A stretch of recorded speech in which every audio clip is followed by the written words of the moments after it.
न सर्वांना तारणाऱ्या प्रभू येशू ख्रिस्ताच्या पवित्र आणि गोड नावामध्ये सलाम.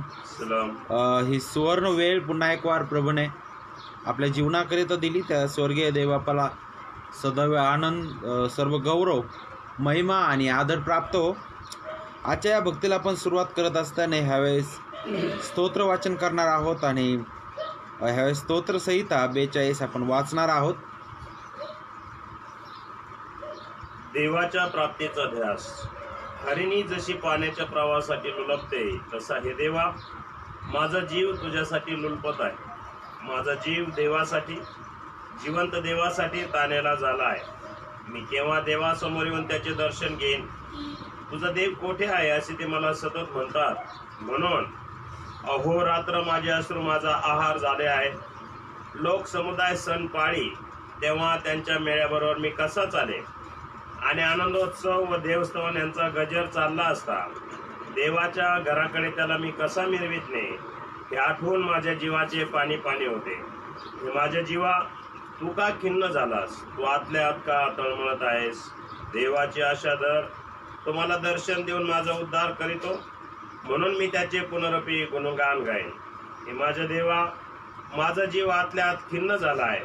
म्हणून यार्देनेच्या व हर्मोनाच्या प्रदेशात व मिसाहाराच्या डोंगराजवळ मी तुझे स्मरण करीतो. तुझ्या धबधब्यांच्या आवाजाने जणू काय लोंढा लोंढ्याला बोलावित आहे. तुझ्या सर्व लाटा व कल्लोळ माझ्यावरून गेले आहेत. तरी परमेश्वर दिवसा आपले वात्सल्य प्रगट करील. मी रात्री त्याचे गीत, माझे जीवनदात्या देवाची प्रार्थना गात राहीन. देव जो माझा खडक, त्याला मी म्हणेन, तू मला काय विसरलास? वैराच्या जाचामुळे सुटक्याच्या वेशाने मी का फिरावे? तुझा देव कोठे आहे असे माझे शत्रू मला एकसारखे म्हणून माझी निंदा करीतात. यामुळे माझ्या हाडांचा चुराडा होतो. हे माझ्या जीवा, तू का खिन्न झालास? तू आतल्या आत का तळमळत आहेस? देवाची आशा धर, तो माझा देव मला दर्शन देऊन माझा उद्धार करीतो, म्हणून मी त्याचे पुनरुपी गुणगान गाईन. आमेन. देवबाप करो या वाचलेल्या स्तोत्र संहितेद्वारे आपणा सर्वांना तो आशीर्वादित करो. खूप सुंदर हे स्तोत्र आहे, ज्यामध्ये आपल्याला असं पाहायला भेटतं की हा जो स्तोत्रकर्ता आहे, तो स्तोत्रकर्ता खिन्न आहे आणि तो अशा पेच प्रसंगामध्ये जणू काय सापडला, ज्या ठिकाणी त्याला कुठंच आशा दिसत नाही आहे. आणि अशा परिस्थितीमध्ये असताना तो देवाकडे आपली दृष्टी लावत आहे आणि देवाकडे तो हाक मारत आहे, त्याच्याकडे तो धावा करत आहे आणि त्याला तो म्हणत आहे की तू माझ्याकडे लक्ष दे. जणू काय जशी हरणी जी आहे, तिला तहानलेली हरणी तिला जर पाणी भेटलं नाही तर ती पूर्ण तळमळते, ती लुलपते त्या पाण्यासाठी, जेणेकरून ते पाणी लवकर मिळावं आणि त्याच्यासाठी ती धावते. जोपर्यंत पाण्याचा प्रवाह तिला भेटत नाही तोपर्यंत ती धावत जाते. त्याच प्रकारे स्तोत्रकर्ता म्हणतोय की माझा जीव तळमळत आहे देवासाठी, त्या जिवंत देवाच्या शोधासाठी. आणि खरंच प्रत्येक विश्वासणाऱ्यांची ही ओरड, ही भूक असायला पाहिजे. आणि ती भूक कशी आपल्याला कुठून मिळते? देवाचं वचन आपल्यामध्ये ती उत्पन्न करतं. देवाकडे नित्य आपल्याला ते घेऊन जातं आणि आपल्याला पाहायला भेटतं वचन 11 मध्ये, हे माझे जीवा, तू का खिन्न झालास? तो आतल्या आत का तळमळत आहेस? देवाची आशा धर, तो माझा देव मला दर्शन देऊन माझा उद्धार करतो, म्हणून मी त्याचे पुनरुपी गुणगान गाईन. त्या स्तोत्रकर्त्याची एक झलक, त्याच्या जीवनामध्ये काय चाललेलं आहे त्याची एक झलक आपल्याला हे वचन करून देत आहे. तो भयंकर अशा कोणत्या तरी वेदनेतून, कोणत्या तरी प्रसंगामधून तो जात आहे आणि त्या प्रसंगामधून तो जात असताना आपल्याला या ठिकाणी पाहायला भेटत आहे की तो खिन्न झालेला आहे आणि अशा स्थितीमध्ये तो देवाकडून सहाय्य मागत आहे. देवाकडे तो ओरड करत आहे आणि त्या महान आशेकडे आपलं लक्ष लावित आहे, जी आशा त्याला जिवंत ठेवणारी आहे, जी आशा त्याला पुन्हा उत्साहित करणारे आहे. आणि ती आशा म्हणजे कोण आहे? ख्रिस्त आहे. विश्वासणाऱ्यांसाठी त्यांच्या दुःखामध्ये, त्यांच्या आनंदामध्ये, त्यांच्या सर्व त्रासामध्ये, आजारपणामध्ये, सर्व स्थितीमध्ये आशा देणारा केवळ ख्रिस्त आहे. कारण तोच आपला महान उद्धारक आहे, तो आपला तारणारा प्रभू आहे, ज्याने त्या स्वर्गीय पित्याला प्रगट केलं, जो त्या स्वर्गीय पित्याचं गौरवी तेज, जो त्याचं महान प्रतिरूप, जो स्वतः देव सामर्थ्यशाली प्रभू, जो प्रारंभापासून जगाच्या स्थापनेपूर्वीपासून सदा सर्व काळासाठी जिवंत आहे, असं महान सामर्थ्य प्रभू येशू ख्रिस्त, त्याकडे आपल्याला लक्ष देणं गरजेचं आहे. कारण तोच आपला उद्धारक आहे, तो आपला तारणारा आहे. तो आपल्याकरिता या भूतलावर आला, त्याने आपल्याकरिता त्या वधस्तंभावर आपला प्राण दिला, तो मृत्यू पावला आणि तिसऱ्या दिवशी पुन्हा तो उठलेला आहे. आणि त्याच्याद्वारे आज आपण जे पापाच्या अशा भयंकर दास्यत्वामध्ये होतो, ज्याद्वारे आपण उभेच राहू शकत नव्हतो, आपण त्यामुळे मोडलेले होतो, आपला चुराडा झालेला होता, परंतु ख्रिस्त जो आहे तो आपला महान सामर्थ्य तारणारा आहे, त्याच्याद्वारे आपण पुन्हा उभे आहोत. आणि म्हणून त्या ख्रिस्तामध्येच पहा, इथं स्तोत्रकर्ता ज्या प्रकारे म्हणतोय, स्तोत्र 42 आणि वचन 11, त्याचा शेवटचा भाग, मी त्याचे पुनरुक्ती गुणगान गाईन. तर नक्कीच आपल्याला हे स्तोत्र त्या जिवंत देवाला गौरव, त्याचं गुणगान, त्याची प्रशंसा, त्याची महिमा करण्यासाठी उत्तेजना देत आहे, त्याला गौरव देण्यासाठी ते सहाय्य करत आहे. म्हणून या आपण ह्यावेळेस समोर जाणार आहोत. तत्पूर्वी आपण प्रार्थना करूया आणि त्यानंतर आपण गीत गाणार आहोत, त्यानंतर आपण वचनाकडे वळणार आहोत. तर आपल्यामध्ये पाळक सभा आहेत, मंडळी पाळक सभा ते ह्यावेळेस सुरुवातीची प्रार्थना करतील, त्यानंतर आपण समोर जाऊया. प्रार्थना करू. आपल्या मानाखाली झुकू, देवबाप्पाला सन्मान देऊ, आपले डोळे बंद करूया. जिवंत, पवित्र, सामर्थ्य, प्रेमळ, प्रिय, नीतिमान, सार्वभौम, पवित्र, नीतिमान प्रभू परमेश्वर देवबाप्पा, आकाश, पृथ्वी आणि त्यातील सर्व काही निर्माण करणारे आमच्या पवित्र प्रभूजी, राजांच्या राजा, प्रभूंच्या प्रभू, सार्वभौम, सर्वश्रेष्ठ पवित्र प्रभू, अल्फा आणि ओमेगा असणाऱ्या, प्रारंभ आणि शेवट असणाऱ्या, सर्व श्रेष्ठ स्थानी स्वर्गीय सिंहासनावर विराजमान असणाऱ्या आमच्या महान परमेश्वरा, आजच्या आठवड्याच्या पहिल्या दिवसाबद्दल आणि प्रभुदेवा तुझ्या पवित्र चरणाशी बसण्याची तू संधी देत आहेस, याबद्दल मनापासून आम्ही तुला धन्यवाद देतो, मनापासून तुझं गौरव करतो, मनापासून आम्ही तुझे आभार आणि उपकार मानतो. जिवंत देवबाप्पा, मागील आठवडा देखील तो आमच्या जीवनासाठी दिलेला होता आणि मागील आठवड्यामध्ये सर्व प्रकारचे कष्ट करत असताना, सर्व प्रकारचे कामकाज बघत असताना, सर्व प्रकारच्या जबाबदाऱ्या पार पाडत असताना प्रभुदेवा तू आम्हाला सहाय्य केलंस, मदत, कृपा आणि देवबाप्पा आशीर्वाद दिलास. म्हणून देवबाप्पा आम्ही तुझी स्तुती करतो, तुला धन्यवाद देतो. जिवंत देवबाप्पा, आम्ही सर्व गोष्टीबद्दल तुझे आभार मानतो, कारण देवबाप्पा आम्हाला तू जिवंत ठेवलेला आहेस आणि प्रभू तुझ्या पवित्र नावामध्ये तू एकत्र केलेला आहेस. आजची होणारी भक्ती, आजची होणारी प्रार्थना, आजचं होणारं वचन आशीर्वादाचं कर. विशेषतः देवबाप्पा, जगभरात जी काही कोरोनाची परिस्थिती आहे प्रभुदेवा, एक भीतीदायक अशा अवस्थेमध्ये जग गेलेलं आहे, अस्वस्थ अशा अवस्थेमध्ये जग गेलेलं आहे. यातून बाहेर निघण्याचा मार्ग केवळ आणि केवळ प्रभू येशू ख्रिस्त आणि तुझ्यामध्ये आहे देवबाप्पा. म्हणून देवबाप्पा आम्ही तुझ्याकडे विनंती करतो की देवबाप्पा कोरोना व्हायरस देवबाप्पा या विषाणूला तू या जगातून दूर कर आणि पवित्र आणि जिवंत देवबाप्पा तुझ्या विश्वासणाऱ्यांना देवबाप्पा तू आशीर्वाद दे, आरोग्य दे, सुरक्षा दे आणि प्रत्येकाच्या सोबतीला ज्या ज्या ठिकाणी राहत आहेत त्या ठिकाणी प्रत्येकाची काळजी घे. लॉकडाऊनची परिस्थिती आहे, कंटेनमेंट झोन आहेत, विविध प्रकारचे देवबाप्पा दडपणं किंवा नियमावली किंवा देवबाप्पा बंधनं आहेत. अशा सर्व परिस्थितीमध्ये राहत असताना सर्व तुझ्या प्रेलेकरांना आम्ही तुझ्या पवित्र हाती देतो आणि प्रार्थना करतो तुझं आरोग्यदायी रक्षण आणि देवबाप्पा तुझं सहाय्य आणि देवबाप्पा त्यांच्या रोजच्या गरजा ज्या दैनंदिन आहेत त्यात देखील भागवण्यासाठी प्रत्येकाला या दिवसात सहाय्य असू दे अशी आम्ही तुझ्याकडे विनंती करतो. आजचं गाजवलं जाणारं पवित्र वचन आशीर्वादच कर. झूम ॲपद्वारे किंवा ऑनलाईन द्वारे जे काही जगभरात आज चर्चेस चालू आहेत ते सर्व आशीर्वादच कर. वचनाचा प्रसार केला जाऊ दे, वचनाद्वारे दे बाप्पा आमचं जीवन बदललं जाऊ दे आणि वचनानुसार अनुसरण करणार आमचं जीवन तू बनव अशी आम्ही तुझ्याकडे विनंती करतो. जे छळातून, त्रासातून, संकटातून जात आहेत त्यांची देखील तू काळजी घे. पुन्हा एक वार आम्ही सर्वजण मिळून तुझ्या पवित्र हाती पडतो. आजच्या दिवसाबद्दल तुझं गौरव करतो. आज आम्हाला भक्तीची संधी दिलीस त्याबद्दल तुला धन्यवाद देतो. आणि प्रभुदेवा आजचा दिवस आणि इथून पुढील आठवडा देखील आशीर्वादच कर अशी विनंती करत ही प्रार्थना प्रिय प्रभू येशू ख्रिस्ताच्या गोड नावात मागतो म्हणून ऐक बापा. आमेन आमेन आमेन. ह्यावेळेस आपण एक गीत गाणार आहोत देवाच्या गौरवासाठी. या हो प्रियजन या हो. या गीताद्वारे आपण प्रभूला धन्यवाद देऊ, त्याचे उपकार सुद्धा आपण करूया, त्याला गौरव, त्याला महिमा आणि त्याला आदर आपण देऊया.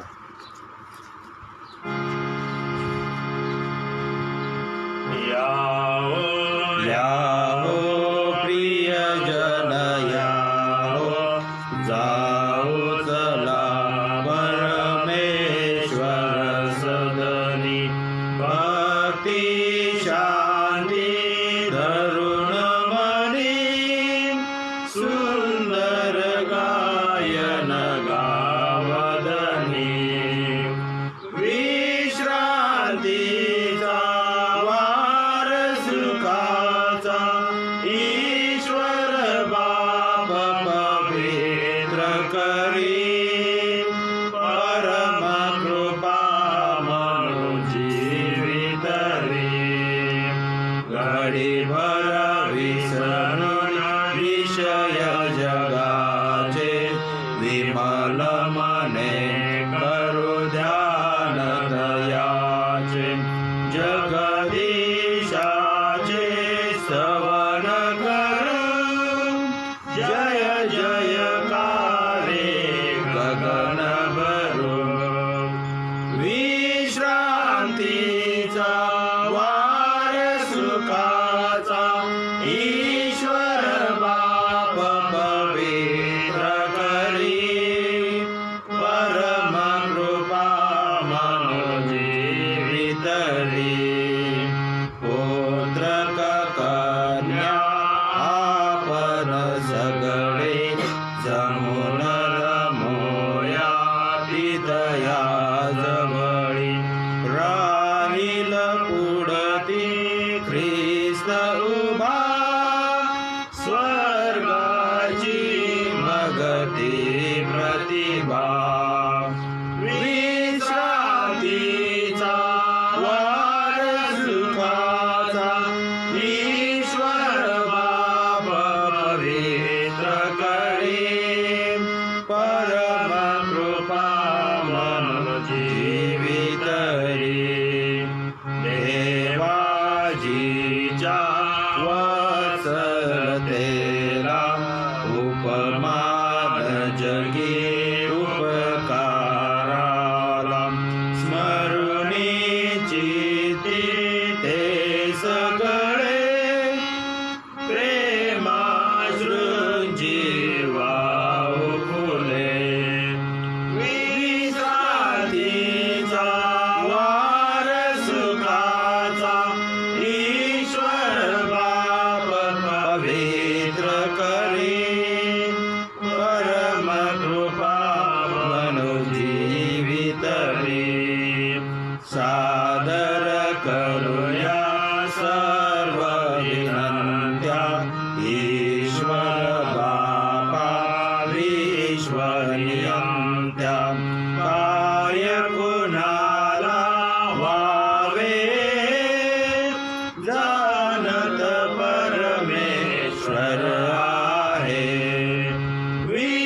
विश्रांतीचा वार सुखाचा ईश्वर बाप पवित्र करी, परम कृपा म्हणून जीवितरी, तनु देवाचे मन देवाचे धन देवाचे, जीवित त्याचे अर्पित ज्याचे त्यास करू, मी बनन धन दिव्य भरू,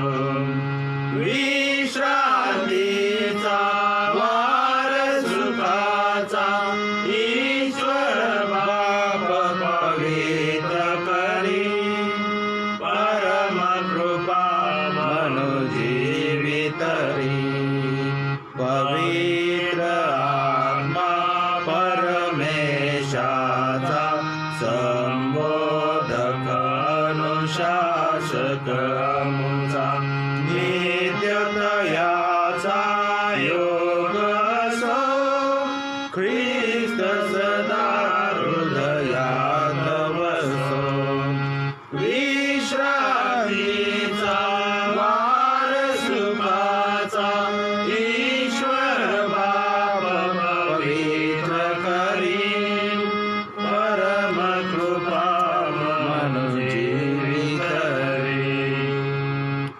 या गीताद्वारे पवित्र प्रभूला गौरव, महिमा आणि सन्मान मिळो. या आपण आजच्या या भक्तीच्या निमित्ताने देवाच्या वचनाकडे आपलं लक्ष आपण लावणार आहोत. आणि विशेष करून आपण या दिवसामध्ये जो एक विषय पाहत आहोत तो विषय आहे पवित्र शास्त्रीय कारभारीपण. आणि त्याचा पहिला भाग आपण मागील आठवड्यामध्ये पाहिलेला आहे, ज्यामध्ये आपण पाहिलं की कारभारीपणाचा पाया कशामध्ये आहे. तर आपण त्यामध्ये काही ज्या महत्त्वाचे जे मुद्दे आहेत, महत्त्वाचे जे सत्य आहे, त्यावर आपण विचार केला होता की पवित्र शास्त्रीय कारभारीपणाचा पाया खुद्द देवामध्ये आहे. का बरं तो देवामध्ये आहे? तर आपण त्या अंतर्गत पाहिलं होतं की कारण तो निर्माण करता आहे, कारण तो सर्वाधिकारी प्रभू आहे, कारण तो सर्वश्रेष्ठ प्रभू आहे, तो महान राजा आहे. म्हणून या सर्व स्वाचा पाया त्याच्यामध्येच आहे. आज आपण दुसऱ्या सत्याकडे आपलं लक्ष केंद्रित करणार आहोत. आणि विशेष करून आपण मी तुम्हाला या अगोदर पण सांगितलेलं आहे की पेत्राचं पहिलं पत्र, त्याचा 4था अध्याय आणि त्यामधील 1 ते 11 या वचनाद्वारेच आपण त्याकडे पाहणार आहोत. परंतु त्या वचनाद्वारे पाहत असताना आपण इतरही शास्त्र भागांचा विचार करणार आहोत. आणि विशेष करून आज जो दुसरा भाग आहे कारभारीपणाचा, पवित्र शास्त्रीय कारभारीपण, त्याच्याबद्दल त्यामध्ये आपण विशेष करून आज शिकणार आहोत की पवित्र शास्त्रीय कारभारीपणाबद्दल परिपूर्ण महान उदाहरण. आणि इथे उदाहरण काय आहे ते आज आपण थोडक्यामध्ये पाहणार आहोत. त्यासाठी आपण 2 शास्त्र भाग ह्यावेळेस वाचणार आहोत. त्यामधील पहिला जो शास्त्र भाग आहे तो म्हणजे आपला जो नेहमीचा जो शास्त्र भाग आहे तो म्हणजे पहिले पेत्र 4था अध्याय आणि वचन 1, आणि त्यानंतर पौलाचे फिलिप्पेकरास पत्र याचा 2रा अध्याय वचन 5 ते 11. तर हे 2 संदर्भ आज आपण विशेष करून अभ्यासणार आहोत. आणि या दोन्ही संदर्भामधून परिपूर्ण जो कारभारी आहे त्याचं महान उदाहरण त्याच्याद्वारे आपण शिकणार आहोत की आपण विश्वासणाऱ्या या नात्याने जो कित्ता त्या महान सामर्थी त्या परिपूर्ण कारभाराने आपल्यासमोर ठेवलेला आहे, तो कित्ता समोर ठेवून आपल्याला आपले जीवन व्यतीत करायचं आहे. तर ह्यावेळेस आपण वाचूया एक जण पेत्राचं पहिलं पत्र 4था अध्याय वचन 1 वाचेल आणि दुसरा जो आहे तो भजे फिलिप्पेकरास पत्र याचा 2रा अध्याय वचन 5 ते 11 वाचतील. म्हणून ख्रिस्ताने देहाने दुःख सोसले, तसेच तुम्ही तेच मनोवृत्ती रूपी शस्त्र धारण करा, कारण ज्याने देहाने दुःख सोसले आहे तो पापापासून निवृत्त झाला आहे. येस. फिलिप्पे 2 वचन 1 ते 11, वचन 5 ते 11 सॉरी. प्रभू येशूच्या नम्रतेचे व त्यागाचे उदाहरण. अशी जी चित्तवृत्ती ख्रिस्त येशूच्या ठायी होती ती तुमच्या ठायी असो. तो देवाच्या स्वरूपाचा असूनही देवाच्या बरोबरीचे असणे हा लाभ आहे असे त्याने मानले नाही, तर त्याने स्वतःला रिक्त केले, म्हणजे मनुष्याच्या प्रतिरूपाचे होऊन दासाचे स्वरूप धारण केले. आणि मनुष्य प्रकृतीचे असे प्रगट होऊन त्याने मरण, आणि ते वधस्तंभावरती मरण सोसले. तेथपर्यंत आज्ञापालन करून त्याने स्वतःला लीन केले. यामुळे देवाने त्याला अत्युच्च केले आणि सर्व नावांपेक्षा जे श्रेष्ठ नाव ते त्याला दिले. यात हेतू हा की स्वर्गात, पृथ्वीवर व पृथ्वीखाली प्रत्येक गुडघा येशूच्या नावाने टेकला जावा, आणि देवपित्याच्या गौरवासाठी प्रत्येक जिभेने येशू ख्रिस्त हा प्रभू आहे असे कबूल करावे. आमेन. देवबाप करो या वाचलेल्या वचनांद्वारे आपणा सर्वांना तो आशीर्वादित करो. अगोदर जे आपण वचन वाचलेलं आहे पेत्राचं पहिलं पत्र अध्याय 4 आणि वचन 1, त्याचा आपण विचार करणार आहोत. परंतु यावेळेस आपण पवित्र शास्त्रीय कारभारीपणाबद्दल परिपूर्ण उदाहरण किंवा महान उदाहरण आपण पाहतो. तर ख्रिस्ताशिवाय दुसरं उदाहरणच नाही, ख्रिस्ताशिवाय दुसरा कित्ताच नाही. ख्रिस्ती जीवनामध्ये आपल्या जीवनातील प्रत्येक क्षणामध्ये आपल्या वर्तणुकीसाठी, आपल्या जीवनाकरिता, आपल्या जगण्याकरिता, मंडळीच्या जीवनाकरिता, मंडळीच्या जगण्याकरिता, सर्वस्वाकरिता, तुमचं समाजातील वर्तन असू द्या तुमचं मंडळीतील वर्तन असू द्या, तुमच्या जीवनातील प्रत्येक क्षण असू द्या, प्रत्येक क्षणाकरिता ख्रिस्त हा महान कित्ता आहे, ख्रिस्त हा महान उदाहरण आहे. आणि त्याने प्रत्येक समयी त्याच्या शिष्यांना ते कृतीतून प्रकट केलेलं आहे.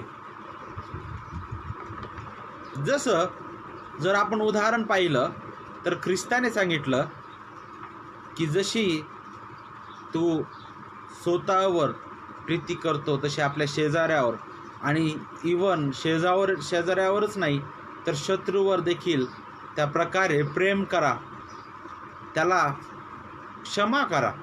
मग त्याचं उदाहरण त्याने कृतीतून दिलं. ज्यावेळेस आपल्याला पाहायला भेटतं की त्याला वधस्तंभावर खेळण्यात आलं आणि त्या स्थितीमध्ये असताना कितीतरी त्रासातून क्लेशातून तो त्या ठिकाणी गेलेला आहे, भयंकर वेदनेतून तो गेला. आणि त्या स्थितीमध्ये जात असताना सुद्धा त्याने तो कित्ता घालून दिलेला आहे, तो म्हणजे शत्रूवर प्रेम करा. आणि तो म्हणतो की प्रार्थना करत आहे आणि तो म्हणत आहे पित्याला की हे बाप्पा यांना तू क्षमा कर, कारण ते जे काही करत आहेत ते त्यांना समजत नाही. त्याने कित्ता घालून दिला. त्यानंतर नम्रतेबद्दल आपल्याला पाहायला भेटतं की त्याने स्वतः त्याच्या कृतीतून तो कित्ता घालून दिलेला आहे. अगोदर तो उदाहरण देतो की जोपर्यंत तुम्ही त्या लहान लेकराप्रमाणे होणार नाही म्हणे तोपर्यंत तुम्हाला स्वर्गाचं राज्य भेटणार नाही. आणि मग तो नंतर ते कृतीने दाखवतो. ते कशा प्रकारे कृतीने दाखवतो? त्याच्या शेवटच्या भोजनाच्या वेळेस त्याच्या अगोदर तो काय करतो? शिष्यांचे पाय धुतो. तो त्या उदाहरणाचं जे तो बोललेला आहे ते त्याने कृतीतून दाखवलं, कारण तो कित्ता ठेवत आहे प्रत्येक गोष्टीसाठी. आणि ख्रिस्त हा परिपूर्ण उदाहरण आहे आपल्या जीवनाकरिता. आणि म्हणून ज्यावेळेस आपण कारभारीपणाविषयी विचार करत आहोत तर आपल्याला ख्रिस्ताकडेच आपलं लक्ष लावणं गरजेचं आहे. आणि आता जे वचनं आपण वाचलेली आहेत त्याकडे आपण वळत असताना विशेष करून परिपूर्ण कारभारीपण किंवा पवित्र शास्त्रीय दृष्टीने परिपूर्ण आणि महान कारभारीपण काय आहे त्याबद्दल हे महान उदाहरण आहे. आणि त्याच्या अंतर्गत आपण विशेष करून 3 महत्त्वाची सत्य पाहणार आहोत. त्यामधील पहिलं जे सत्य आज आपण शिकणार आहोत ते सत्य आहे की ख्रिस्त हा त्यागपूर्ण कारभारी. दुसरं जे सत्य आहे ज्यामध्ये आपण पाहणार आहोत ते दुसरं सत्य म्हणजे ख्रिस्त हा परिपूर्ण कारभारी आहे. आणि तिसरं जे सत्य आहे जे आपण पाहणार आहोत ते म्हणजे ख्रिस्त सर्वश्रेष्ठ सर्वाधिकारी कारभारी. आणि त्यासाठी आता जो संदर्भ आपण वाचलेला आहे त्या संदर्भाकडे आपण वळणार आहोत. आणि विशेष करून पेत्राचं पहिलं पत्र अध्याय 4 आणि वचन 1 जे आपण वाचलेलं आहे ते आपण लागूकरणामध्ये त्या वचनाचा आपण विचार करणार आहोत. तर आता आपण आजच्या या संदर्भाकडे वळत असताना ख्रिस्ताबद्दल मी तुम्हाला अगोदरच सांगितलेलं आहे की ख्रिस्त जो आहे तो ख्रिस्ती जीवनाचे परिपूर्ण आणि सर्वश्रेष्ठ उदाहरण आहे. ख्रिस्त आपल्या तारणाचा तो स्रोत आहे, आपल्या तारणाचा तो नायक आहे, तो तारणारा प्रभू आहे, तो आपले ज्ञान आहे, तो जीवन आहे, तो पवित्रीकरण आहे, तो आपलं बदली अर्पण आहे. आणि ख्रिस्त सर्व काय आहे. म्हणून ज्यावेळेस आपण सर्व काही म्हणतो आपण तर मग नक्कीच आपल्याला हे समजणं गरजेचं आहे की आपल्याला पूर्णपणे ख्रिस्ताकडे आपलं लक्ष लावणं गरजेचं आहे. आणि म्हणून देवाचे प्रिय लेकरांनो, ख्रिस्त जो आहे तो आपल्या जीवनाकरिता आपल्या तारणाकरिता तो पुरेसा आहे, सार्वकालिक जीवनाकरिता तो पुरेसा आहे. आपले तारण ख्रिस्ताठाई सुरक्षित आहे. पवित्र शास्त्र वारंवार त्याबद्दल आपल्याला मार्गदर्शन करतं. आणि ख्रिस्ती जीवनाचे ते परिपूर्ण उदाहरण आहे प्रभू येशू ख्रिस्त. तो परिपूर्ण कारभारी आहे ज्याने सर्व त्याच्या विश्वासणाऱ्यांना त्या कारभारीपणाचा कित्ता घालून दिलेला आहे. आणि त्या सर्वस्वाची परिपूर्णता तो महान कित्ता ख्रिस्त स्वतः आहे ज्याच्याबद्दल आता आपण विचार करत आहोत. तरी आपण पहिल्या सत्याकडे आपलं लक्ष केंद्रित करणार आहोत. फिलिप्पियरास पत्र त्या संदर्भापासून आपण सुरुवात करणार आहोत. फिलिप्पियरास पत्र 2 अध्याय आणि वचन 5 ते 11 जे आता आपण वाचलेले आहेत त्यामधील विशेष करून वचन 6 आणि 7 मी आपणा सर्वांकरिता वाचतो. तो देवाच्या स्वरूपाचा असूनही देवाच्या बरोबरीचे असणे हा लाभ आहे असे त्याने मानले नाही, तर त्याने स्वतःला रिक्त केले, म्हणजे मनुष्याच्या प्रतिरूपाचे होऊन दासाचे स्वरूप धारण केले. देवबाप करो या वाचलेल्या वचनाद्वारे आपणा सर्वांना तो आशीर्वादित करो. वचन काय शिकवत आहे आपल्याला या ठिकाणी?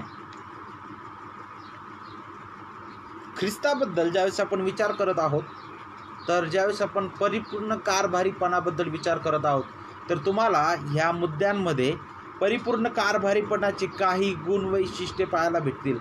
त्यामधील पहिला जो गुण विशेष आहे परिपूर्ण कारभाराचा तो म्हणजे काय? त्यागपूर्ण जीवन. त्यागपूर्ण जीवन आणि ख्रिस्ताचं ते जीवन होतं ज्याचं उदाहरण आपल्याला फिलिप्पिकरास पत्रामध्ये फार सुंदर रीतीने पाहायला भेटत आहे. पौल जो आहे तो मंडळीला मार्गदर्शन करत आहे ख्रिस्ताच्या उदाहरणाद्वारे. कारण फिलिप्पे या ठिकाणची जी स्थिती होती, ज्यावेळेस आपण हा संदर्भ वाचतो त्यानुसार आपल्याला हे पाहायला भेटत आहे की त्या ठिकाणी वचन 3 नुसार तट पाडण्याची त्याची वृत्ती होती. पोकळ डौल मिरवणारे त्या ठिकाणी पुष्कळ लोक त्या मंडळीमध्ये होते. लिंग नम्र कोणी नव्हतं, एकमेकांशी एकनिष्ठते नव्हते वचन 1 आणि 2 नुसार. आणि म्हणून पौल जो आहे तो ख्रिस्ताची मंडळी या नात्याने त्या मंडळीचं लक्ष ख्रिस्ताकडे केंद्रित करत आहे, जेणेकरून मंडळीने ख्रिस्ताकडे पाहून एकचित्त व्हावं, ख्रिस्ताचं उदाहरण पाहून त्याने मंडळीने नम्र व्हावं आणि ख्रिस्ताकडे पाहून मंडळीने नित्य ख्रिस्ताच्या गौरवासाठी उभं राहावं, त्याबद्दल मार्गदर्शन करणारा हा संदर्भ आहे. आणि मग पौल जो आहे तो आता पुढे वचन 5 मध्ये अशा प्रकारे सुरुवात करत आहे की अशी जी चित्तवृत्ती ख्रिस्त येशूच्या ठायी होती ती तुमच्या ठायी असो. कारण फिलिप्पे मंडळीची ही स्थिती होती आणि अनेक मंडळांची स्थिती आहे ज्यामध्ये तट आहे, कलह आहे, ज्या मंडळामध्ये ऐक्य नाही, त्यांच्यामध्ये तत्वांमध्ये ऐक्य नाही, विचारांमध्ये ऐक्य नाही, विश्वासामध्ये ऐक्य नाही. आणि अशांना पौल जो आहे जणू काय या वचनांद्वारे फटकारत आहे की तुम्ही ख्रिस्ताचे लोक या नात्याने, ख्रिस्ताची मंडळी या नात्याने, ख्रिस्ताने तुमच्यासमोर इतका महान कित्ता ठेवलेला आहे, त्या नात्याने तुम्ही तुमचं जीवन का जगत नाही. आणि ज्यावेळेस आपण कारभारीपणाबद्दल विचार करतो तर देवाचे प्रिय लेकरांनो, कारभारीपण जे आहे सर्वसाधारणपणे सर्व विश्वासणाऱ्यांसाठी आहे. आणि त्या कारभारीपणाचा महान कित्ता ख्रिस्त आहे, प्रभू आहे तो. आणि मग ज्यावेळेस आपण हा संदर्भ वाचत आहोत तर आपल्याला या ठिकाणी आपल्याला ख्रिस्ताचं त्यागपूर्ण कारभारीपण पाहायला भेटत आहे. विशेष करून वचन 6ची सुरुवात कशा प्रकारे होत आहे बघा. तो देवाच्या स्वरूपाचा असूनही देवाच्या बरोबरीचे असणे हा लाभ आहे असे त्याने मानले नाही. तो म्हणजे कोण? प्रभू येशू ख्रिस्ताबद्दल पौल बोलत आहे. तो म्हणत आहे की तो प्रभू येशू ख्रिस्त जो आहे तो कसा होता म्हणे, तो कसा आहे? तो देवाच्या स्वरूपाचा. देवाचं स्वरूप म्हणजे काय आहे?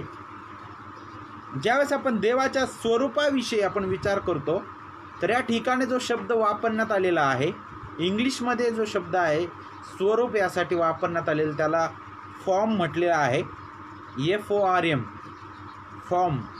आणि ग्रीक जो शब्द आहे त्यासाठी तो ग्रीक शब्द आहे मोर्फे. आणि याचा अर्थ जो आहे तो म्हणजे स्वभाव, गुण, वैशिष्ट्य, त्याचं जे दैवत्व आहे किंवा देवपणामधील त्याची समानता, तो देव म्हणून सर्वश्रेष्ठ आहे. ज्या प्रकारे देवपिता आहे त्याच प्रकारे देवपुत्र आहे आणि त्याच प्रकारे देव जो पवित्र आत्मा आहे. आणि त्याच्याविषयीच मार्गदर्शन करणारे हे शब्द आहे. देवाचे स्वरूप हा शब्द जो आहे, स्वरूप हा जो शब्द आहे तो विशेष करून आपल्याला इब्री लोकास पत्र 1 अध्यायामध्ये ज्या प्रकारे सांगितले की तो त्याच्या गौरवाची तेज, त्यानंतर योहान कृष्णवर्तमान याचा पहिला अध्याय आणि त्यातील जो वचन 14 आहे त्यामध्ये सांगितलं की आम्ही ते गौरव पाहिलं जे पित्यापासून आलेल्या एकुलते एकाचे असावे असे परिपूर्ण होते. त्यानंतर योहान 1:1 आपल्याला शिकवितं की प्रारंभी शब्द होता, शब्द देवासह होता आणि शब्द देव होता.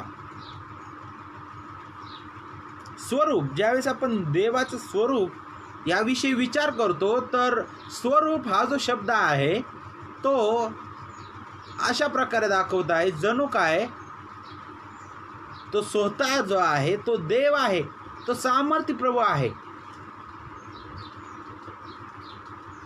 जसं मी जर आरशामध्ये पाहिलं तर मला आरशामध्ये माझं प्रतिरूप जसंच्या तसं दिसेल, माझं प्रतिबिंब मला त्या आरशामध्ये दिसेल. मी पाण्यामध्ये जरी पाहिलं तरी माझं प्रतिबिंब मला त्या पाण्यामध्ये दिसणार आहे. मीच तो आहे परंतु ते माझं प्रतिबिंब आहे. परंतु ख्रिस्त जो आहे तो फक्त त्या प्रतिबिंबापर्यंतच किंवा ते प्रतिरूप म्हणूनच मर्यादित नाही, तर तो स्वतः परिपूर्ण देव आहे, तो सामर्थ्य देव आहे आणि तो सार्वकालिकतेमध्ये सर्वश्रेष्ठ प्रभू आहे, ज्याच्याद्वारे सर्व काही निर्माण झालेलं आहे. तो महान निर्माण करता आहे आणि असा सामर्थ्यशाली प्रभू जो स्वतः देव आहे, तो देव असतानाही वचन 6 काय सांगतं, देवाच्या स्वरूपाचा असूनही देवाच्या बरोबरीचे असणे. मग देवाच्या बरोबरीचे असणे आणि इथं काय फरक आहे देवाच्या स्वरूपाचं असणं आणि देवाच्या बरोबरीचे असणं? ज्यावेळेस स्वरूप हा शब्द दाखवला जात आहे तर स्वरूप हा शब्द जो आहे तो आपल्याला हे दाखवत आहे की त्या जिवंत देवाचं महान प्रकटीकरण, तो देहधारी शब्द आहे. त्या जिवंत प्रभूचा, ज्या स्वर्गीय प्रभूला, त्या स्वर्गीय पित्याला आपण कधीच पाहू शकणार नाही, ज्याला आपण कधीच पाहू शकलो नसतो, त्या महान स्वर्गीय प्रभूचं ते महान काय आहे, ते प्रगटीकरण आहे. ख्रिस्त तो महान देव आहे. आणि मग ज्यावेळेस आपण देवाच्या बरोबरीचा ह्या शब्दाविषयी आपण विचार करतो तर मग पौल 2 प्रकारे या शब्दांकडे पाहत आहे. एक तर स्वरूप म्हणून ज्यावेळेस पाहत आहे तर तो म्हणतो की तो त्या महान देवाला प्रगट करणारा परिपूर्ण देव आहे.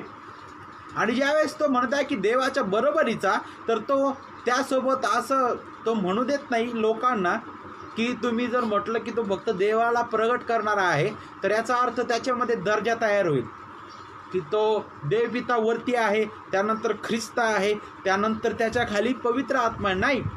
म्हणून पौल जो आहे तो समोरील वचनामध्ये आणखी ते स्पष्ट करत आहे. तो म्हणतो की देवा बरोबरीचे असणे, देवाच्या बरोबरीचे असणे, देवाच्या बरोबरीचं असणं हा शब्द ख्रिस्ताचं परिपूर्ण दैवत्व प्रगट करणारा शब्द आहे की ज्या प्रकारे पिता त्याच्या दैवी स्वभावामध्ये परिपूर्ण आहे त्याच प्रकारे पुत्र त्याच्या दैवी स्वभावामध्ये परिपूर्ण आहे. तो पित्या समानच आहे, तो परिपूर्ण सार्वकालिक, तो सर्वज्ञानी सर्वव्यापी आहे, तो सर्व सामर्थ्य आहे, तो कधी न बदलणारा आहे. त्याला कोणाच्या अस्तित्वाची गरज नाही, त्याला अस्तित्वात आणण्याकरिता किंवा त्याचे अस्तित्व प्रमाणित करण्यासाठी, कारण तो स्व अस्तित्व असणारा प्रभू आहे, तो याहवे आहे. ज्या प्रकारे पिता त्याला याहवे म्हणण्यात आलेला आहे त्याच प्रकारे ख्रिस्त देखील याहवे आहे. तो स्व अस्तित्व असणारा प्रभू आहे. आणि तो महान प्रभू असताना इथं वचन काय सांगतं की देवाच्या बरोबरीचं असणं हा लाभ आहे असे त्याने मानले नाही. का बरं असं म्हटलं जात आहे? पौल असं का म्हणता इथं की देवाच्या बरोबरीचं असणं हा लाभ आहे असे त्याने मानले नाही. आणि अशाच प्रकारचा शब्द आपल्याला समोरच्या वचनामध्ये वापरण्यात आलेला आहे, तो म्हणजे काय, रिक्त. रिक्त हा जो शब्द आहे तो अशाच प्रकारे मार्गदर्शन करणारा शब्द आहे. आणि या 2 शब्दाचा जो आहे अनेक लोक विपरीत अर्थ काढतात. ते काय म्हणतात की ख्रिस्त हा नक्कीच परिपूर्ण देव आहे, परंतु ज्यावेळेस त्याने देहधारणा केली, तो ह्या भूतलावर जन्मास आला, तो देहधारी झाला, त्यावेळेस त्याने काय केलं म्हणे की त्याचं दैवत्व जे आहे ते त्याने काही काळापुरतं सोडून दिलं आणि तो परिपूर्ण मानव म्हणून, फक्त मानव म्हणूनच तो जगला. ही थेअरी जी आहे हिला केनोसिस थेअरी म्हणतात. आणि ही थेअरी पूर्णपणे ख्रिस्ताला डाग आणणारी ही थेअरी आहे. आणि ख्रिस्ताच्या प्रायश्चित्तावर सुद्धा हात उचलणारी ही थेअरी आहे. कारण तो या भूतलावर जन्मास आला तर तो त्याचं देव पण बाजूला सारून जन्मास आला नाही. नक्कीच ज्यावेळेस तो या भूतलावर जन्मास आला त्याचं देह धारण जे आहे, त्याच्या देह धारणाची सुरुवात मरियेच्या त्या उदरापासून आहे, परंतु तो सार्वकालिकतेमध्ये देव म्हणून सदा सर्व काळासाठी आहे. तर मग या संदर्भामध्ये आपण पाहत असताना तो म्हणतो की देवाच्या बरोबरीचा असणारा लाभ आहे असे त्याने मानले नाही. तर हा शब्द काय दाखवत आहे? तो शब्द ख्रिस्ताचं त्यागपूर्ण जीवन दाखवणारा शब्द आहे की तो देवाच्या बरोबरीचा असतं. म्हणजे तो सार्वकालिक प्रभू जो सर्वश्रेष्ठतेच्या स्थितीमध्ये विराजमान होता, जो श्रेष्ठ स्थितीमध्ये विराजमान असणारा, ज्याने सर्व काही उत्पन्न केलं, तो आता त्या धूळ मातीतून उठवलेल्या त्या मानवाला वाचवण्याकरिता स्वतः त्या मानवाकडे जात आहे, देहधारी होत आहे. आणि त्या मानवाकडून, त्या निर्मितीकडून तो दोषी ठरविला जात आहे. त्याला पाप असे गणण्यात येत आहे आणि पाप म्हणून त्याला त्या वधस्तंभावर खिळण्यात येत आहे. ही किती भयानक गोष्ट आहे! ही किती भयानक गोष्ट आहे! जो सार्वकालिक प्रभू, जो महान तारणारा प्रभू, जो आपल्याकरिता, आपण जी धूळ माती, जी आपली कोणती लायकी नसताना आपल्याकरिता तो या भूतलावर आला, त्याने त्या वधस्तंभावर आपला प्राण दिला, तो मृत्यू पावला आणि तिसऱ्या दिवशी पुनरुत्थित झाला. आणि मग नक्कीच त्याबद्दल हे वचन मार्गदर्शन करणारा आहे की देवाच्या बरोबरीचा असणं हा लाभ आहे असे त्याने मानले नाही, तर त्याने स्वतःला रिक्त केले. तर नक्कीच हे दोन्ही वचनं जे आहेत आपल्याला ख्रिस्ताच्या त्यागपूर्ण त्या सेवेबद्दल मार्गदर्शन करणारे हे वचनं आहेत. आणि विशेष करून ज्यावेळेस आपण रिक्त या शब्दाविषयी विचार करतो, वचन 7 फिलिप्पे 2 आणि वचन 7 सांगितलं की तर त्याने स्वतःला रिक्त केले. हा शब्द जो आहे रिक्त, हा शब्द त्यासाठी ग्रीक जो शब्द वापरलेला आहे तो शब्द आहे केनू. आणि सर्वसाधारणपणे या शब्दाचा अर्थ होतो की भर घालणे. या शब्दाचा अर्थ तुम्ही जर मराठी भाषांतरामध्ये किंवा इतर भाषांतरामध्ये जर तुम्ही पाहिलं तर पुष्कळ ठिकाणी त्याचा अर्थ जो आहे शब्दशः घेतला जातो. आणि तो म्हणजे काय? रिक्त केलं म्हणजे काही लोक म्हणतात की त्याने, पुन्हा मी सांगत आहे, अगोदरही मी तुम्हाला सांगितलं, जी केनोसिस थेअरी आहे ज्याबद्दल आपण पाहतो ती थेअरी यापासून पाहायला भेटत आहे. रिक्त करणे या शब्दापासून आलेली ती थेअरी आहे, जे आपल्याला अशा प्रकारे मार्गदर्शन करतात की ख्रिस्त या भूतलावर आला त्यावेळेस त्याने त्याचं दैवत्व बाजूला सारलं काही काळापुरतं आणि तो परिपूर्ण मानव म्हणून फक्त जगलेला आहे. परंतु जर आपण तसं म्हणतो तर मग ख्रिस्ताने जे चमत्कार केले त्याबद्दल काय आहे तुमचं म्हणणं? ख्रिस्ताने तो जो लाजर आहे, जो 4 दिवस मेलेला होता, जो सडलेला होता, त्याला त्याने त्याच्या शब्दाने उठवलं. मग त्याबद्दल काय आहे? जर आपण म्हणतो की त्याने त्याचं दैवत्व बाजूला सारलं होतं काही काळापुरतं, तर मग लाजराला त्याने उठवलं. त्यातूनच हे साबित होतं की तो परिपूर्ण देव आणि परिपूर्ण मानव, 100% देव आणि 100% मानव म्हणूनच या भूतलावर तो जगला. म्हणूनच तो परिपूर्ण अर्पण म्हणून आपल्यासाठी प्रायश्चित्त, परिपूर्ण प्रायश्चित्त तो होऊ शकलेला आहे. आणि मग रिक्त करणे हा शब्द जो आहे तो पुन्हा वचन 7 त्याचं उलगडा केलेला आहे. तो म्हणजे काय बघा, मनुष्याच्या प्रतिरूपाचे होऊन दासाचे स्वरूप धारण केले. मनुष्याचे प्रतिरूप. आता ज्यावेळेस आपण प्रतिरूपाविषयी विचार करतो तर प्रतिरूप हा जो शब्द आहे तो विशेष करून त्याचं परिपूर्ण मानवीपण प्रकट करणारा शब्द आहे की तो परिपूर्ण मानव झाला. तो आत्मिक नव्हता, तो त्याच्या शिष्यांसोबत राहिला त्याच्या शिष्यांसोबत तो जेवला, आपल्यासारखा तो दमला, थकला, तो झोपला, त्याला दुःख वाटलं, तो रडला, तो वेदनेने व्याकुळ झाला. ही सर्व वचनं जे आहेत ख्रिस्ताचं परिपूर्ण मनुष्यत्व प्रगट करणारे हे शब्द आहेत. आणि ही कृती या ठिकाणी आपल्याला पाहायला भेटतं की मनुष्याच्या प्रतिरूपाचे होणं. आणि प्रतिरूपाचं होऊन काय केलं त्याने म्हणे, दासाचं स्वरूप धारण केलं. हे अशा प्रकारचं आहे जणू काय एक मोठा पंतप्रधान जो आहे, तो पंतप्रधान काय करतो, एका अशा कुटुंबामध्ये जातो जे कुटुंब जे आहे इतकं गरीब आहे की ज्याला एक वेळेचं अन्न भेटत नाही. आणि त्या कुटुंबामध्ये जाऊन तो त्या कुटुंबाची काय करत आहे, तो सेवा करत आहे, त्या कुटुंबाची काळजी घेत आहे. तो त्याचं जे पद आहे ते त्याचा विचार न करता तो त्या कुटुंबाकडे जाऊन तो स्वतः त्या कुटुंबासोबत काळजी करत आहे, त्या कुटुंबाची काळजी घेत आहे, कष्ट करत आहे आणि त्या कुटुंबाला तो उभं करत आहे. अशा प्रकारे हे आहे. याही पलीकडे हे महान उदाहरण आहे ख्रिस्त, जो महान सामर्थी प्रभू आहे, जो अखिल विश्वाचा सर्वाधिकारी प्रभू, जो आपल्याकडे त्या भूतलावर आला. आपण जे धूळ माती, आपण जे नाशास पात्र, पवित्र शास्त्र सांगतं, आपण जे आपल्या अपराधामध्ये पातकामध्ये मेलेले, ते आपल्याला त्याने त्या ख्रिस्ताने त्या वधस्तंभावरील कार्याद्वारे आपल्याला जीवन दिलेलं आहे. मग या ठिकाणी दासाचं स्वरूप हा शब्द आपल्याला कशाबद्दल शिकवत आहे, ख्रिस्ताच्या जीवनाबद्दल मार्गदर्शन करणारा हा शब्द आहे. ख्रिस्त या भूतलावर जितके काही जीवन तो जगलेला आहे, तो जीवन तो परिपूर्ण रीतीने मानव म्हणून तो जगला.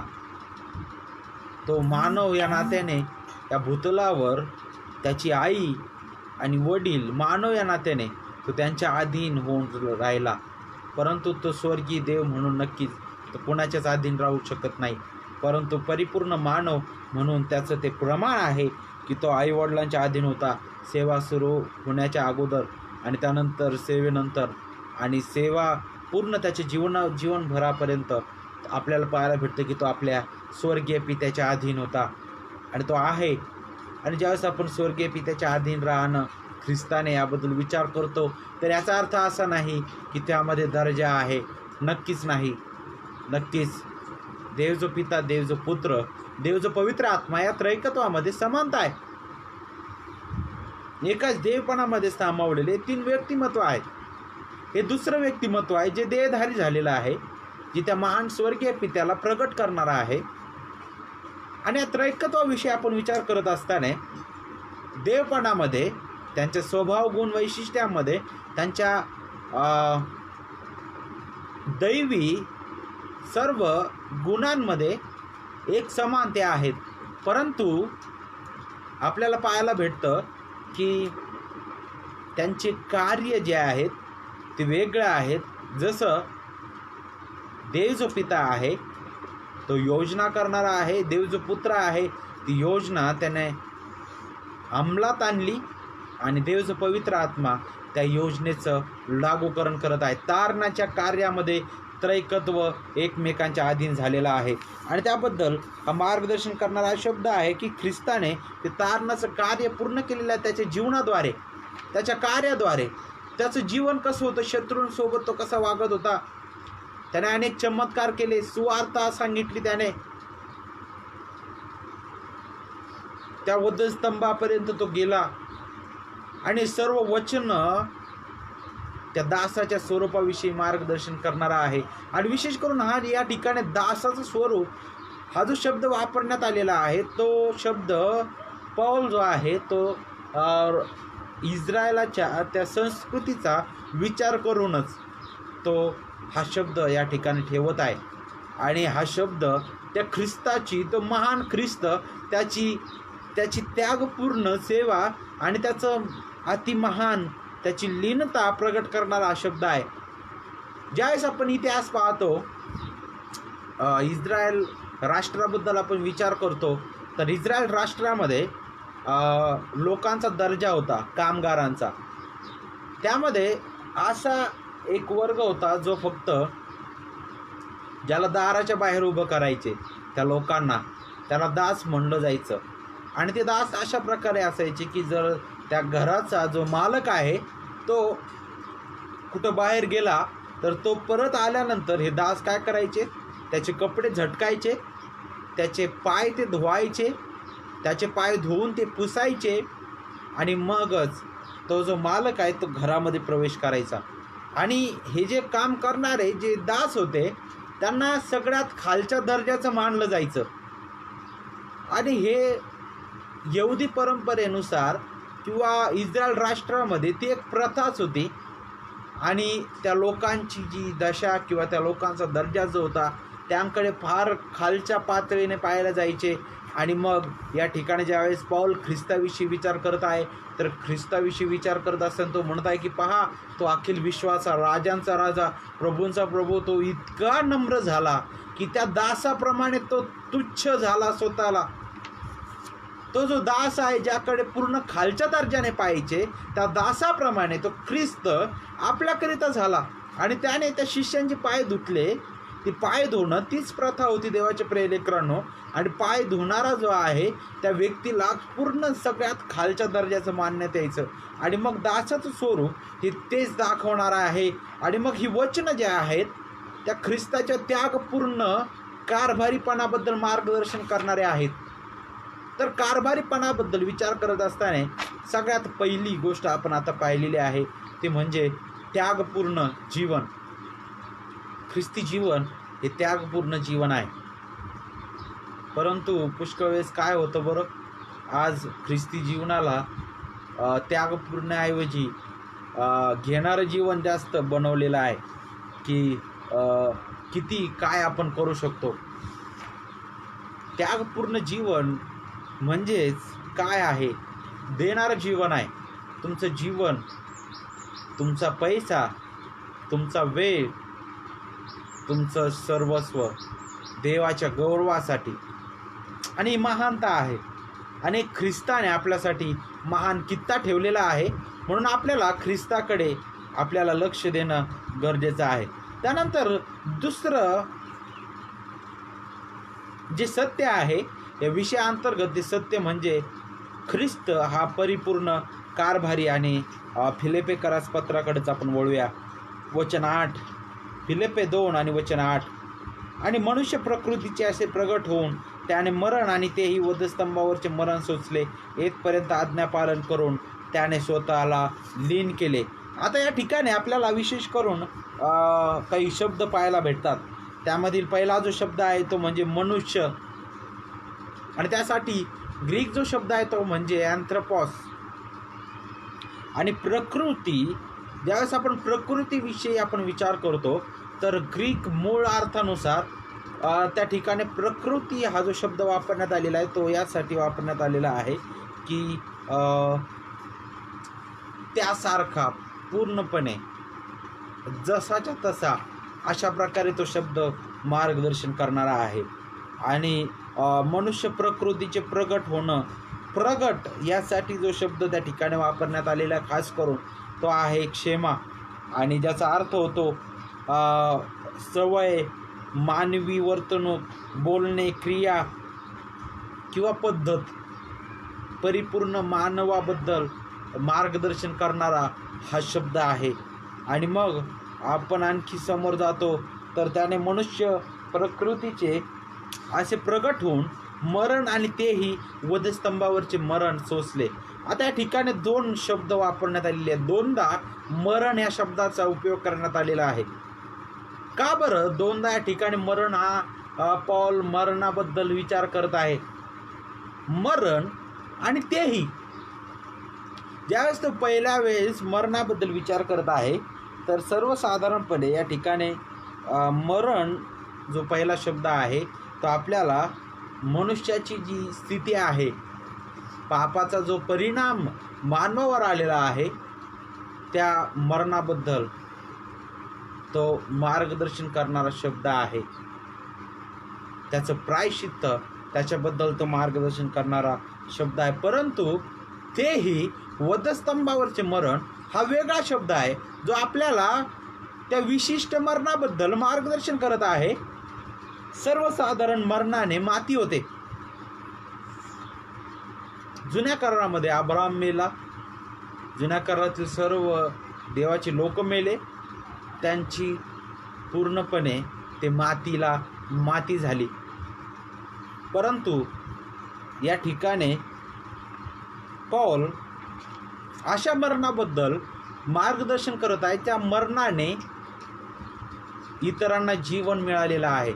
आणि ते मरण वधस्तंभावरील मरण आहे, ख्रिस्ताचं मरण आहे. आणि ते मरण आपल्याला कशाबद्दल मार्गदर्शन करतं? हे विशेष मरण ज्याद्वारे मेलेल्या पाप्यांना जीवन देणारे मरण होते. देवासोबत समेट घडून आणणारे मरण होतं. पापी मनुष्याचं पवित्र देवाशी समोर घडून आणणारं. आणि वधस्तंभावरील मरण हा शब्द त्या ख्रिस्ताचं परिपूर्ण प्रायश्चित्त, त्याचं पुरेसं अर्पण, ख्रिस्ताचं परिपूर्ण देवाचा कोकरा म्हणून त्या वधस्तंभावर ओतलं जाणं, त्याबद्दल मार्गदर्शन करणारा शब्द आहे.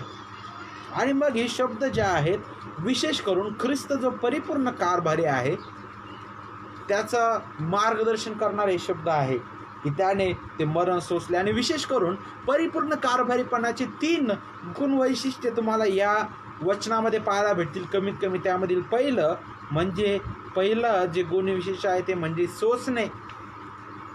काय केलं त्याने? वधस्तंभावरचं मरण सोसलं. काय सोसणे हा शब्द कशाबद्दल मार्गदर्शन करणारा आहे? वधस्तंभावरील मरण सोसले.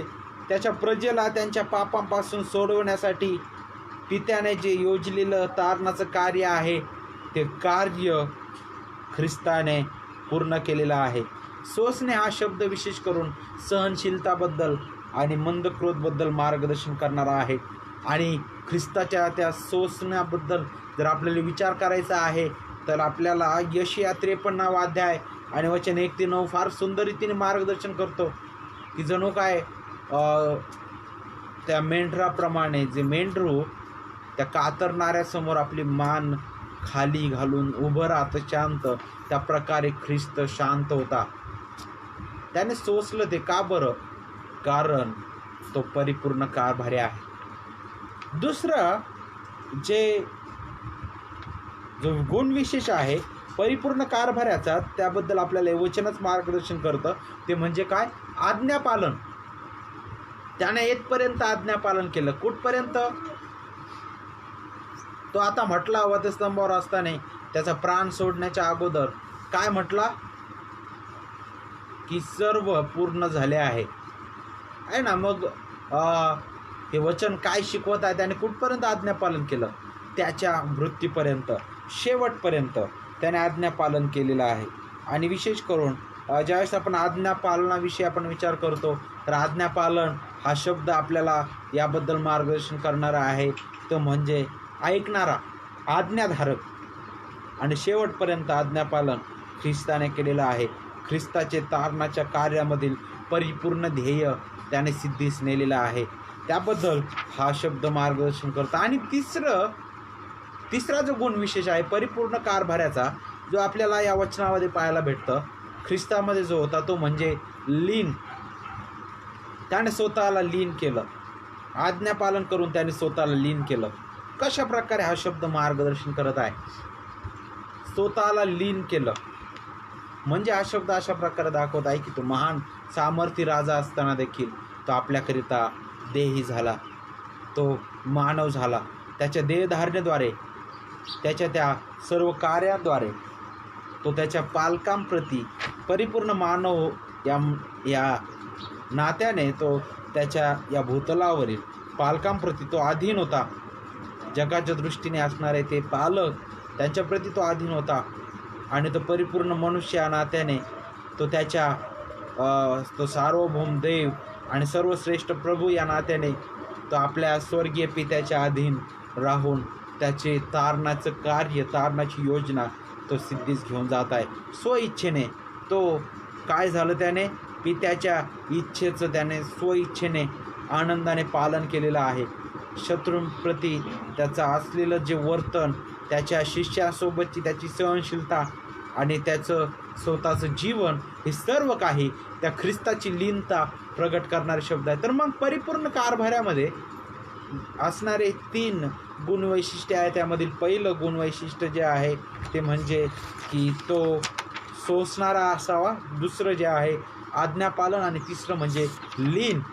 त्या अगोदर आपण पाहिलेलं आहे की त्यागपूर्ण. आणि आता तिसरं जे सत्य आहे ते म्हणजे ख्रिस्त हा जो आहे तो सर्वसाधारण किंवा मानवाप्रमाणे कारभारी नाही आहे. माणूस जो आहे त्याचं कारभारी पण पूर्णपणे त्याच्या दिसणाऱ्या भौतिकतेवर अवलंबून असतं, परंतु असा कारभारी आहे ज्याचं वर्चस्व सर्वावर आहे, जो सर्वाधिकारी आहे, जो सर्वश्रेष्ठ कारभारी आहे, ज्याच्याबद्दल आपल्याला वचन 9 ते 11 फिलिप्पे 2 वचन 9 ते 11 मार्गदर्शन करतात.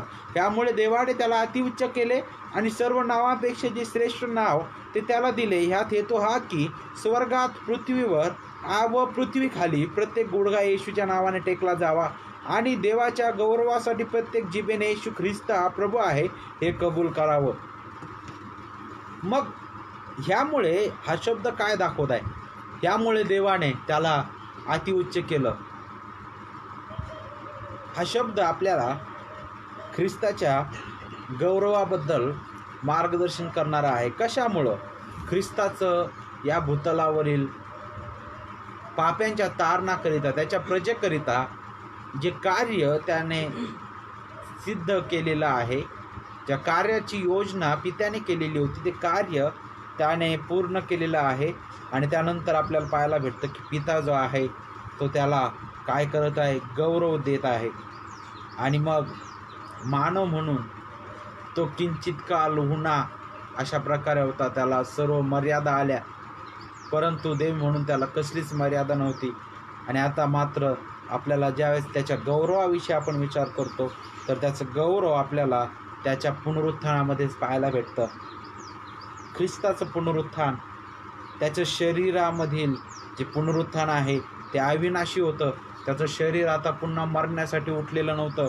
त्याचं शरीर जे आहे ते गौरवी, सामर्थ्यशाली, आत्मिक असं होतं. आणि मग त्या ख्रिस्तामध्ये विश्वासणाऱ्यांनासुद्धा ती महान आशा मिळालेली आहे. आणि पुढे आपल्याला काही शब्द या वचनामध्ये पाहायला भेटतील. त्यामधील जे काही शब्द आहेत ते म्हणजे की देवाने त्याला अतिउच्च केले, सर्व नावापेक्षा जे श्रेष्ठ नाव त्याला दिले, स्वर्गात आणि पृथ्वीवर प्रत्येक गुडघा येशूच्या नावाने टेकला जावा. मग हे सर्व शब्द कशाबद्दल मार्गदर्शन करणारे आहेत?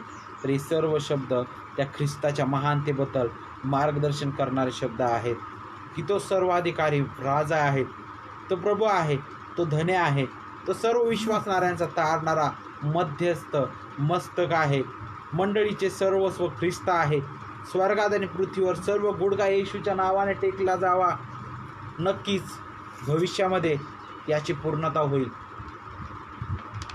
ज्यावेळेस ख्रिस्ताचं दुसरं आगमन होईल त्यावेळेस विश्वासणारे नक्कीच त्याच्या समोर येऊन आपले गुडघे टेकत आहेत. ते आज देखील त्याच्यासमोर नमन करत आहेत. परंतु त्यासोबतच भविष्यामध्ये अविश्वासणारे सुद्धा त्या नरकाच्या स्थितीमधून त्याच्यासमोर गुडघे टेकणार आहे की खरंच तू प्रभू आहेस, तू ख्रिस्त आहेस, परंतु आम्ही तुला ओळखू शकलेलो नाही.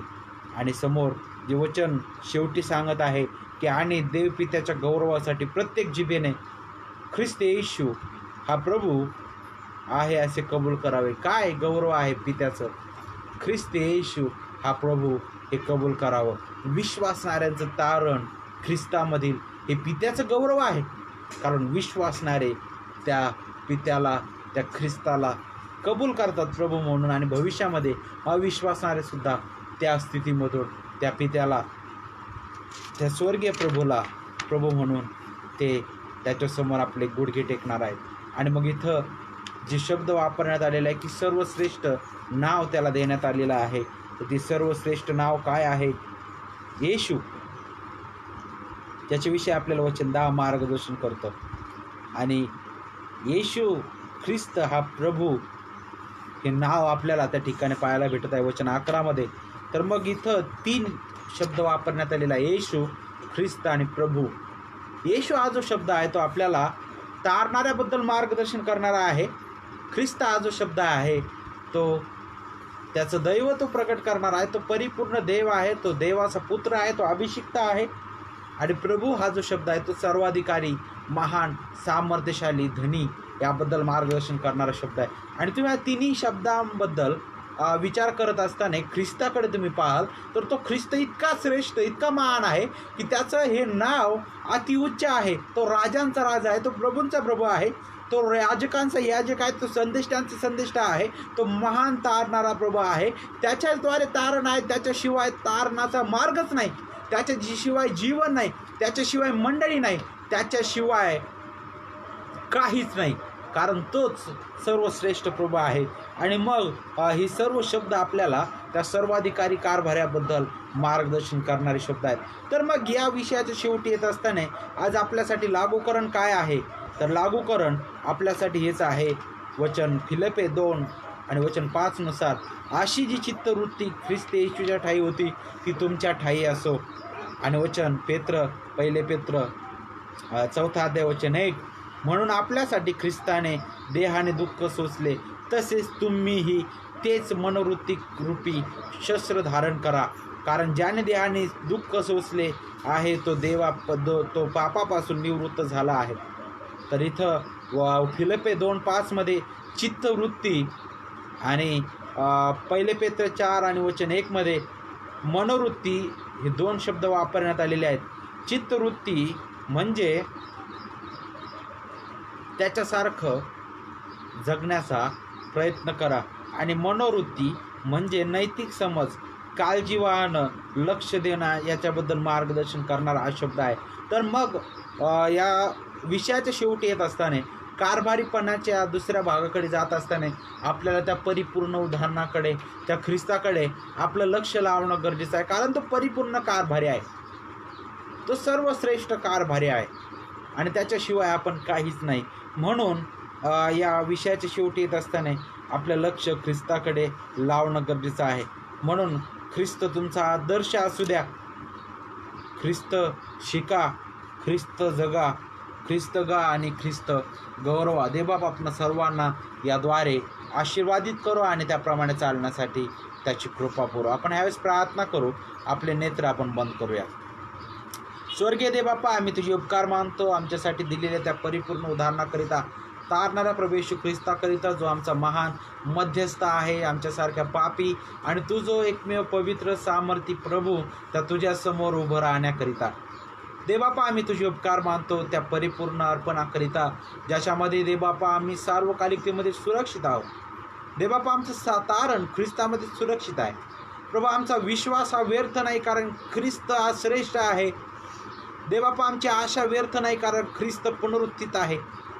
देवबापा, आमचं जगणं हे व्यर्थ नाही, कारण ख्रिस्त आमच्यासाठी सर्व काही आहे. देवबापा, आज मंडळी या भूतलावर आहे ते व्यर्थ नाही, कारण ख्रिस्त मंडळीचा प्रभू आहे.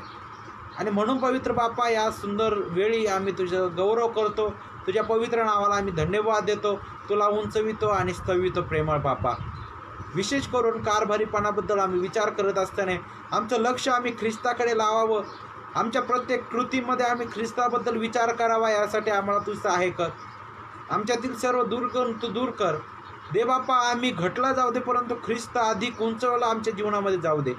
तू गौरविला जा प्रभू, आणि तुला सन्मान प्राप्त होऊ दे.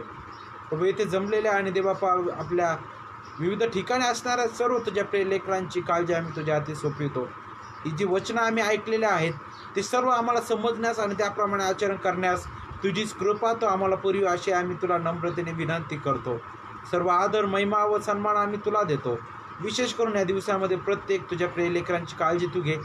कोरोनाच्या या भयंकर अशा संसर्गजन्य आणि देवबापा भयंकर अशा आजारापासून तुझ्या प्रत्येक प्रियलेकरांचं संरक्षण तू कर.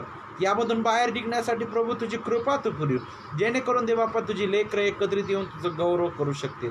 तरी देखील प्रभू आमची इच्छा नको, तर तुझी इच्छा सर्वतोपरी सिद्धी जाऊ दे. सर्व धन्यवाद आम्ही तुला देतो, तुझी उपकार स्तुती आणि तुझं गौरव करतो. सर्व तुझ्या त्या प्रिय लेकरांची आम्ही आठवण करतो जे छळामधून जात आहेत.